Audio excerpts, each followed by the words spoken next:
குரு பகவான் கெட்டு போயிருக்காரு, குரு பகவான் ராகுவோட சேர்ந்திருக்காரு, குரு பகவான் சனி பகவானோட சேர்ந்திருக்கார், குரு பகவான் கேதுவோட சேர்ந்திருக்கார். இது போன்ற சில தேவையற்ற கிரகங்களோட சேர்ந்திருக்கும் போது சில வியாதிகள் வருவதற்கு ஒரு சாரருக்கு வாய்ப்புகள் உண்டு.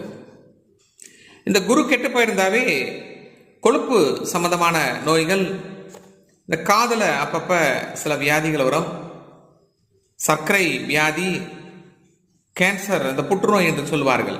அது உடல் ரொம்ப அப்படியே பல்கியா இருக்கும், உடல் பெருத்துரும், நீர் சம்பந்தமான நோய்கள் இருக்கும். இந்த தொடை அப்பப்ப வலிக்கிற மாதிரி இருக்கும், தொடை நோய், அஜீரணம், கபம் முதலியவை ஏற்படுவதற்குண்டான வாய்ப்புகள் உண்டு. யாரென்றால் இந்த குரு கெட்டு போயிருந்தார். ஸோ இதற்கு காலை எழுந்தவுடன் அவரவருக்கு தெரிந்த குருமார்களை